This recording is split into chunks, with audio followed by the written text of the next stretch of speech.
Good morning all. So మనము scopes గురించి discuss చేస్తున్నాం. బట్ స్కోప్స్ మనము డివైడ్ చేసుకున్నాము topics wise. First flows and asynchronous scopes గురించి డిస్కస్ చేద్దాం ఫస్ట్ సెషన్లో. Okay, and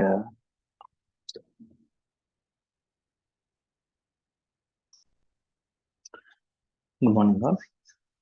Please like, share and subscribe for more new topics.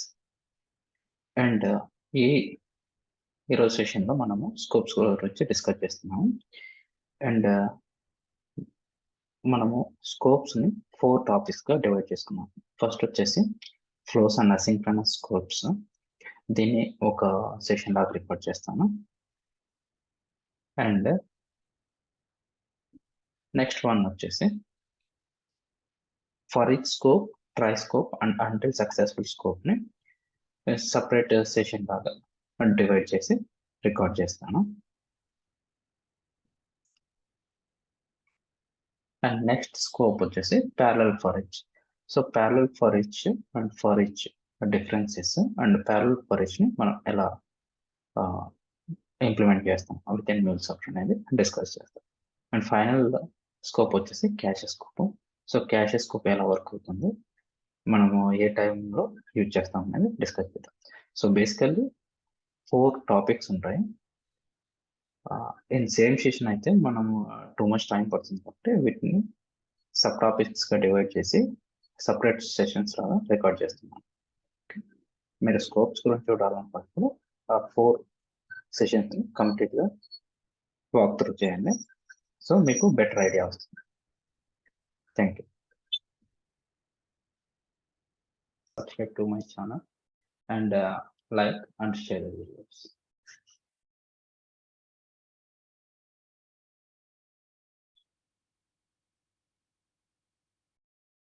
ఇప్పుడు మనం స్టార్ట్ చేసి క్యాష్ స్కోప్ గురించి డిస్కస్ చేద్దాం. సో క్యాష్ స్కోప్ని ఎప్పుడు యూజ్ చేస్తాము? మనం ఏదన్నా మెసేజ్ ప్రాసెస్ని ఎగ్జిక్యూట్ చేసిన తర్వాత ఆ రిజల్ట్ని స్టోర్ చేసుకొని నెక్స్ట్ ఏవైతే రిక్వెస్ట్ సబ్మిట్ చేస్తారో ఆ రిక్వెస్ట్ కూడా సేమ్ సెట్ ఆఫ్ పేలోడ్ని మనం రెస్పాన్స్లో రిటర్న్ చేయాలనుకున్నప్పుడు క్యాష్ అని యూజ్ చేస్తాం. అంటే ఆల్రెడీ ఎగ్జిక్యూట్ అయిన డేటాని స్టోర్ చేసుకుంటాము, నెక్స్ట్ వచ్చిన రిక్వెస్ట్కి దాన్ని రిటర్న్ చేస్తాం. మళ్ళీ ఆ స్కోప్లో ఉన్న క్యాష్ స్కోప్లో ఉన్న కాంపోనెంట్స్ ఎగ్జిక్యూట్ చేయకుండా. ఇది జనరల్గా ఎప్పుడు చేస్తుంటాం అంటే సేమ్ సెట్ ఆఫ్ సోర్స్ అయినప్పుడు, లేదంటే ఫ్రీక్వెంట్గా చేంజెస్ లేని డేటా ఏదైతే ఉంటుందో ఆ సెట్ ఆఫ్ డేటాని మనం క్యాష్ చేసుకుంటాం. ఇప్పుడు దీనికోసం ఒక ఫ్లోని డిఫైన్ చేస్తున్నా.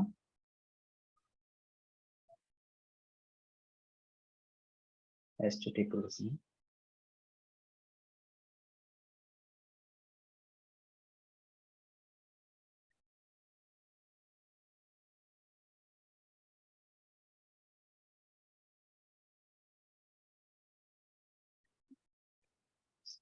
రీసోర్స్ నేను క్యాష్ ఇచ్చాను. నేను క్యాష్ ఇట్లో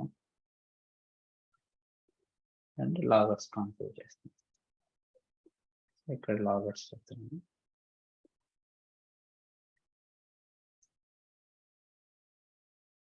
ఓకే, అండ్ నేను ఒక క్యాష్ స్కోప్ని తీసుకుంటాను. సో క్యాష్ స్కోప్ని తీసుకొని విత్ ఇన్ క్యాష్ స్కోప్లో మన ఎగ్జిస్టింగ్ ఎంప్లాయీస్ డేటాని ఫెచ్ చేసుకున్నాం. సో దానికోసం ఫ్లో రెఫరెన్స్ కాంపోనెంట్ యూజ్ చేస్తున్నా.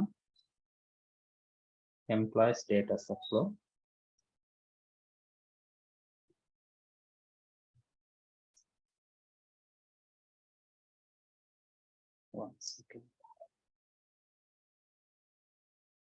సో మీకు ఇలా కాపీ అండ్ పేస్ట్ సరిగా ఉన్నప్పుడు ఆ కాంపోనెంట్ మీద అవుట్ సైడ్ క్లిక్ చేసి మళ్ళీ సెట్ చేయొచ్చు. సో ఇప్పుడు విత్ ఇన్ క్యాష్ స్కోప్లో ఫ్లో రిఫరెన్స్ పెట్టాము అండ్ ఇక్కడ ఒక లాగర్ సెట్ చేద్దాం. లాగర్లో ఇన్సైడ్ క్యాష్ అని చూద్దాం.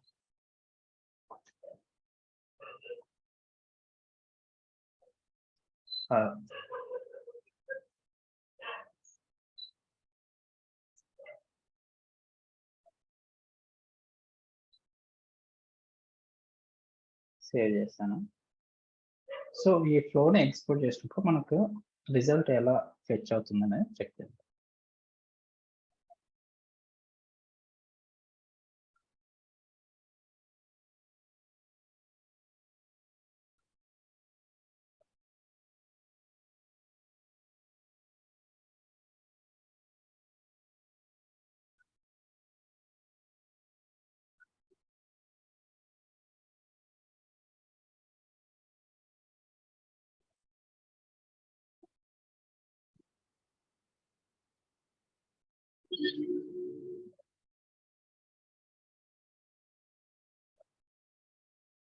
పోస్ట్ వన్ నుంచి రిక్వెస్ట్ సబ్మిట్ చేస్తాను. రీసోర్స్ నేమ్ చేంజ్ చేస్తాం. సో రీసోర్స్ నేమ్స్ చేంజ్ చేస్తాం, మనం రిక్వెస్ట్ చేంజ్ చేస్తాం. సో ఇప్పుడు డేటా ఎక్కడి నుంచి వచ్చిందో చెక్ చేద్దాం.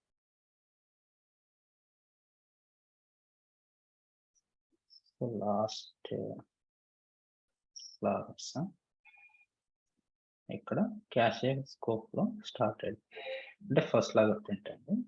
అండ్ ఇన్సైడ్ క్యాషే కూడా ప్రింట్ అయింది, అంటే విత్ ఇన్ క్యాషే స్కోప్ లో ఉన్న మెసేజ్ ప్రాసెస్ కూడా ఎగ్జిక్యూట్ అయ్యాయి. అండ్ ఇక్కడ మనం అబ్జర్వ్ చేస్తే ఎంప్లాయీస్ డేటా ఫ్లో ఆ సబ్ ఫ్లో కూడా ఎగ్జిక్యూట్ అయ్యి రిజల్ట్ వచ్చింది. ఓకే, కన్సోల్ని క్లియర్ చేస్తాను. నెక్స్ట్ రిక్వెస్ట్ సబ్మిట్ చేస్తాను.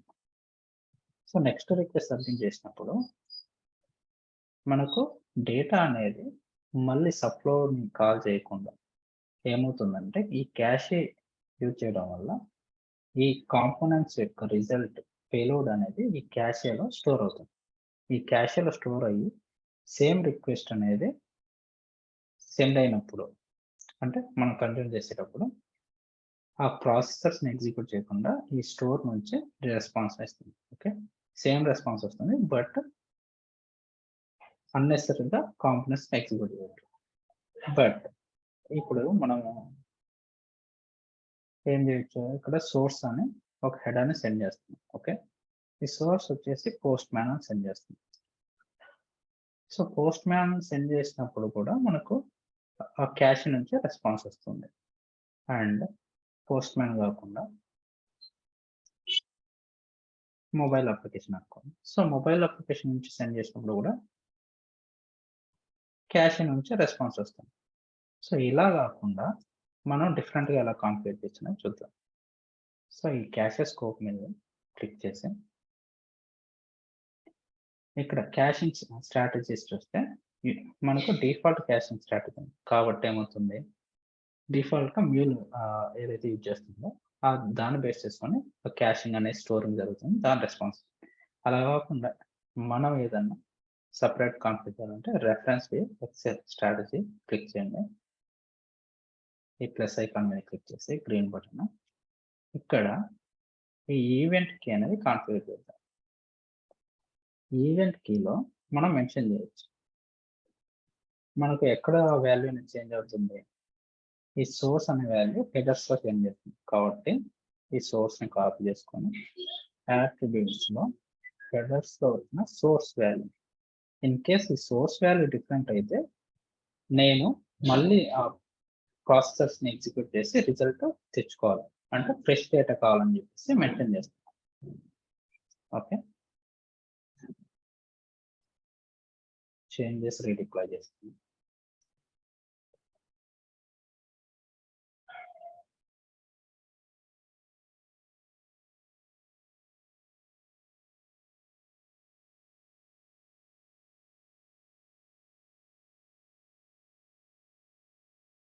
So first mobile source. So mobile source కాబట్టి మనకు ఎంప్లాయీస్ సబ్లో కూడా ఎగ్జిక్యూటివ్ రికార్డ్ వచ్చింది. అండ్ ఇప్పుడు నేను మళ్ళీ మొబైల్ సెండ్ చేస్తాను అనుకో, ఇది క్లియర్ చేస్తున్నా, మొబైల్ సెండ్ చేస్తాను. ఇప్పుడు మనకు క్యాష్ నుంచి రెస్పాన్స్ వచ్చింది. సో నెంబర్ ఆఫ్ టైమ్స్ ఎన్ని టైమ్స్ ఎగ్జిక్యూట్ చేసినా మనకు క్యాష్ నుంచి రెస్పాన్స్ వస్తుంది. అలా కాకుండా సోర్స్ వచ్చేసి మొబైల్ కాకుండా డిఫరెంట్ మళ్ళీ పోస్ట్ మ్యాన్ నుంచి సెండ్ చేస్తున్నాం. అప్పుడు అది సోర్స్ డిఫరెంట్ కాబట్టి అంటే ఆల్రెడీ క్యాష్ డేటాలో మనం డిఫైన్ చేసిన ఎక్స్‌ప్రెషన్ మ్యాచ్ అవ్వట్లేదు కాబట్టి మళ్ళీ వితిన్ క్యాష్ స్కోప్‌లో ఉన్న మెసేజ్ ప్రాసెస్‌ని ఎగ్జిక్యూట్ చేసి రిజల్ట్ ఫెచ్ చేయడానికి ట్రై చేస్తుంది. అందుకని చెప్పేసి మనం ఇక్కడ లాగర్స్ కూడా ఎంప్లాయీస్ డేటా సబ్‌ఫ్లోస్ ఎగ్జిక్యూట్ అయినట్టు చూడొచ్చు. ఓకే. ఇప్పుడు ఒక డౌట్ రావచ్చు. మనం ఫస్ట్ మొబైల్ రన్ చేసాం. తర్వాత పోస్ట్ మ్యాన్ రన్ చేసాం. ఇన్ కేస్ మళ్ళీ మొబైల్ ఇస్తే క్యాషేలో ఉన్న ప్రాసెసర్స్ ఎగ్జిక్యూట్ అయితాయా? లేదంటే క్యాషే నుంచి రెస్పాన్స్ వస్తుందా? సెండ్ చేస్తాం. ఓకే. రెస్పాన్స్ వచ్చింది. బట్ మనము అప్లికేషన్‌ని రీస్టార్ట్ ఏం చేయలేదు కాబట్టి ఏమవుతుందంటే క్యాష్ డేటా నుంచి రెస్పాన్స్ వస్తుంది. చెక్ చేయొచ్చు. ఓకే. ఇక్కడ లాస్ట్‌లో చూడొచ్చు. మనకు ప్రాసెస్ ఎగ్జిక్యూట్ అవ్వలేదు వితిన్ క్యాష్ స్కోప్. అండ్ ఈ క్యాష్ స్కోప్‌లో కూడా ఈ ఎక్స్‌ప్రెషన్ యూజ్ చేసేటప్పుడు మనము ఆబ్జెక్ట్ స్టోర్ అనే ఒక కాన్సెప్ట్ ద్వారా మనం పర్మనెంట్ ఆబ్జెక్ట్ స్టోరా లేదంటే టెంపరరీనా, ఎక్స్‌పైరేషన్ ఇంటర్వల్ ఇవన్నీ కూడా సెట్ చేసి ఆ క్యాషింగ్ డేటా అనేది ఎంతవరకు ఉండొచ్చు అనేది కూడా డిఫైన్ చేసుకోవచ్చు. ఓకే. అది క్యాషీ గురించి. అండ్ ఇంకొకటి ఇక్కడ ఫిల్టర్. ఇన్ కేస్ మనం ఏదన్నా ఒక ఫిల్టర్ అంటే ఫర్ ఎగ్జాంపుల్ ఆ సోర్స్ వాల్యూనే మొబైల్ పోస్ట్ మ్యాన్ కాకుండా లైక్ హెచ్ఆర్ఎంఎస్ అంటే హ్యూమన్ రిసోర్స్ నుంచి మనకు రిక్వెస్ట్ వస్తుందన్నమాట. అప్పుడు క్యాషే డేటా కాకుండా ఎవ్రీ టైము మనము ఆ కాంపోనెంట్స్‌ని ఎగ్జిక్యూట్ చేసి ఫ్రెష్ డేటా సేవ్ చేయాలంటే అప్పుడు ఈ ఫిల్టర్స్‌ని అసైన్ చేయాలి.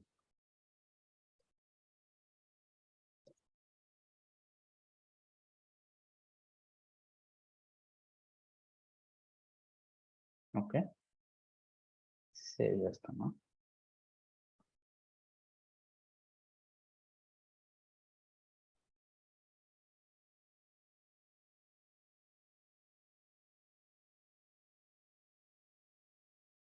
ఇప్పుడు ఫస్ట్ టైమ్ అంటే అప్లికేషన్ రీస్టార్ట్ చేసాము.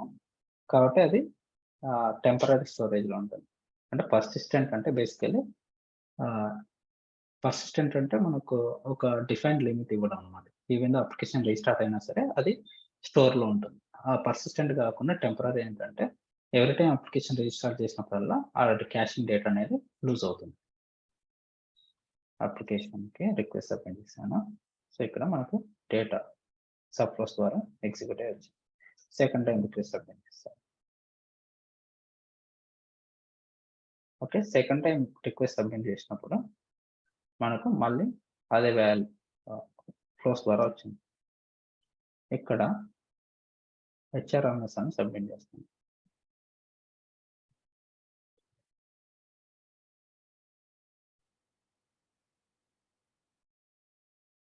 సో, హెచ్ఆర్ఎంఎస్ మ్యాచ్ అయినప్పుడు మాత్రమే మనకు క్యాషీని స్టోర్ చేస్తుంది.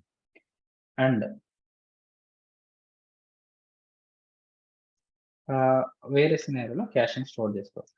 బట్ మన గోల్ ఏంటి? హెచ్ఆర్ఎంఎస్ అయినప్పుడు ఫ్రెష్ డేటా కావాలి. సో, ఇక్కడ నెగెటివ్ కండిషన్ ఇద్దాం. అప్పుడు నాట్ ఈక్వల్ టు హెచ్ఆర్ఎంఎస్ అయినప్పుడు మాత్రమే ఇది స్టోర్ చేసుకోవాలని చెప్పేసి.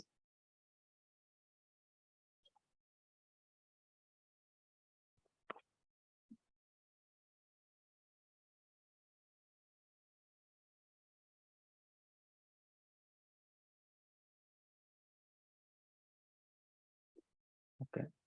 ఫస్ట్ రిక్వెస్ట్ ఇక్కడ ఫ్లో ఎగ్జిక్యూటెడ్ డేటా వచ్చింది. నెక్స్ట్ రిక్వెస్ట్ సబ్మిట్ చేసాం. సో, నెక్స్ట్ రిక్వెస్ట్ కూడా మనకు క్యాషీ డేటా కాకుండా ఫ్రెష్ డేటా వస్తుంది. ఓకే. అండ్ ఇప్పుడు హెచ్ఆర్ఎంఎస్ కాకుండా మొబైల్ సోర్స్ ఇస్తుంది. డేటా వచ్చేసి సబ్‌ఫ్లోస్ ఎగ్జిక్యూట్ అయ్యి వచ్చింది. నెక్స్ట్ రిక్వెస్ట్ సబ్మిట్ చేయాలి. సో, ఇప్పుడు మనకి డేటా అనేది క్యాష్ డేటా నుంచి రావాలి. ఓకే. సో ఇక్కడ చూస్తే మనకి క్లోజ్ లాగ్స్ ఏం లేవు కాబట్టి క్యాష్ డేటా వస్తుంది. అది క్యాష్ స్కోప్ గురించి.